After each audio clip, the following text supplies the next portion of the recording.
इंदौर की airport police ने कपड़ा व्यापारी के अंधे कत्ल का खुलासा कर आरोपी को गिरफ्तार किया है। आरोपी ने पुलिस पूछताछ में पैसे के लेन देन के विवाद में गला दबाकर हत्या करना कबूल लिया है।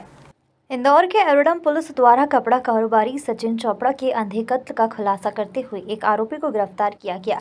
पुलिस ने खुलासा करते हुए बताया कि रुपए के लेन देन को लेकर रात में मृतक और आरोपी के बीच विवाद हुआ था, जिसमें आरोपी ने कपड़ा व्यापारी का गला दबाकर उसकी हत्या की और फिर मौके से फरार हो गया। एसीपी विवेक चौहान ने खुलासा करते हुए बताया कि पुलिस ने सबूत और साक्ष्यों के आधार पर कई सीसीटीवी फुटेज खंगालने के बाद देवगुराड़िया में रहने वाले रमेश रायकवार को गिरफ्तार किया। पुलिस पूछताछ में आरोपी रमेश ने बताया कि कई लोगों से रुपए उधार लेकर सोने में निवेश के नाम पर सचिन चोपड़ा को दिए थे, लेकिन सचिन चोपड़ा पैसे नहीं लौटा रहा था। इसी बात को लेकर विवाद हुआ, जिसमें उसने गला दबाकर कपड़ा व्यापारी की हत्या कर दी।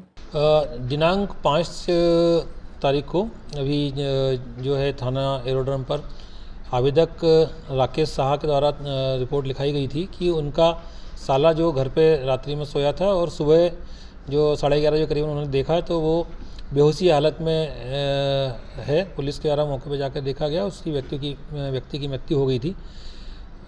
जो मृतक था सचिन चोपड़ा, उसके गले पे कुछ निशान, खरोंच के निशान थे, जिससे पुलिस को संदेह हुआ कि ये घटना हत्या की हो सकती है। पुलिस ने तत्काल पीएम कराया और 60 पीएम रिपोर्ट प्राप्त करी। तो 60 पीएम रिपोर्ट में ये क्लियर हुआ कि इसका गला दबाकर सचिन की जो है हत्या की गई है। जो पुलिस ने अज्ञात आरोपी के विरुद्ध तत्काल 302 जो है बीएनएस की धाराओं में अपराध दर्ज किया और हत्या का प्रकरण पंजीबद्ध करके विवेचना में लिया। और हमने सारे एंगल्स पे देखा कि ये रात्रि में कौन उसके से मिला या घर में कैसे वो रहा, तो ये पाया कि एक अज्ञात व्यक्ति जो उसके रात में उसके पास मिला था, रात में उसके साथ में रहा था और जो 2 दिन लगातार उसके यहाँ रात्रि में कमरे पर रुका है और 3 और 4 की दरमियानी रात और 4 और 5 की दरमियानी रात रुका और 5 तारीख की रात्रि में इस प्रकार की घटना करके सुबह वो वहाँ से जाना पाया गया।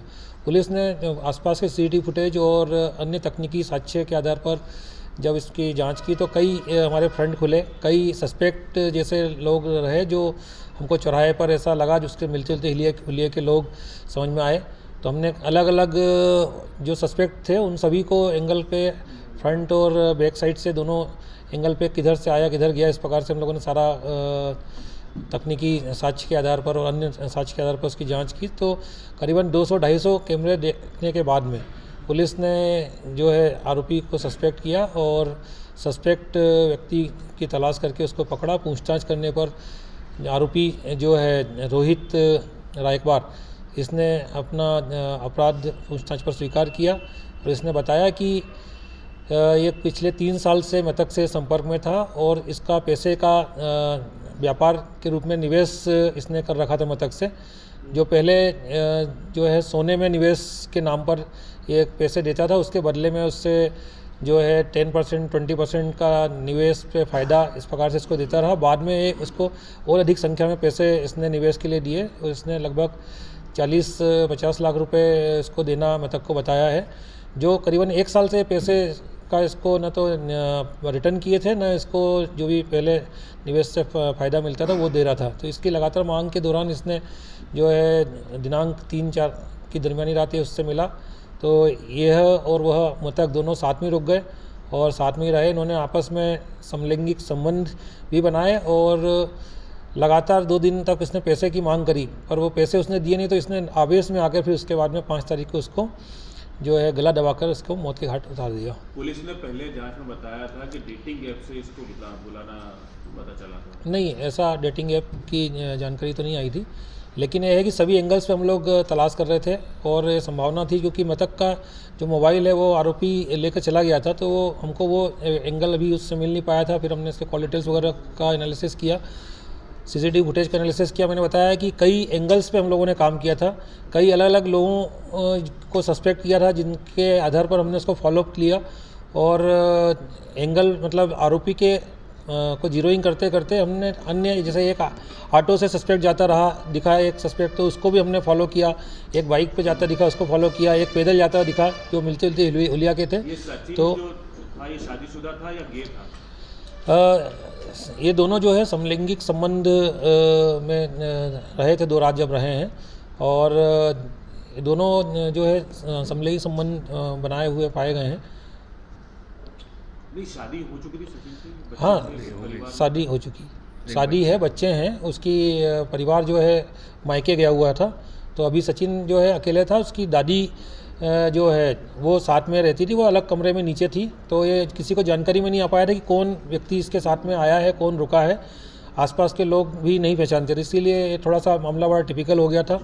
घर के लोग भी ये बता नहीं पा रहे थे कि कौन ऐसा साथी है इसका जिसके साथ में रात में रुकना इसने किया है। और ये रोहित का क्या बैकग्राउंड है? रोहित मूलतः जो है उज्जैन का रहने वाला है, बीच में भोपाल में रहता रहा है, और यहाँ पर देव गुराड़िया में इसका मकान परिवार है, और देव गुराड़िया में रहता है, और करीबन 3 साल से आरोपी से संपर्क में था।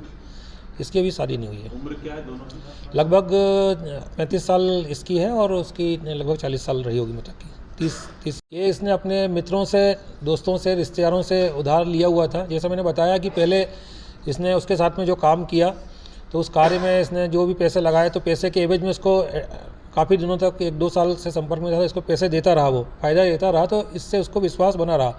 पिछले 1 साल में इसने जो पैसे लगाए थे वो काफ़ी रहे, जिसमें शुरू में तो रिटर्न के बहाने देता रहा, फिर बाद में जब पैसे ज़्यादा हो गए तो फिर उसने बोला कि अभी दूंगा, फिर वो पैसे नहीं दे रहा। हाँ, गोल्ड में इन्वेस्टमेंट ऐसा बताया इसने कि उसका ये कहना था मृतक का कि जो बैंक में लोन नहीं चुका पाते, ऐसे उसको बैंक नीलामी करती, मैं उसमें नीलामी का गोल्ड लेता हूँ, और गोल्ड को जो है सस्ता मिल जाता है नीलामी के दौरान, इस प्रकार से इसको कह के और इसको फ़ायदा दिया गया था, तो इसी लालच में इसने भी उसको पैसे लगा रखे थे। फिलहाल पुलिस ने अंधे कत्ल का खुलासा कर राहत की सांस ली। वहीं हत्या के आरोपी से पूछताछ जारी है। इंदौर से विवान सिंह राजपूत की रिपोर्ट।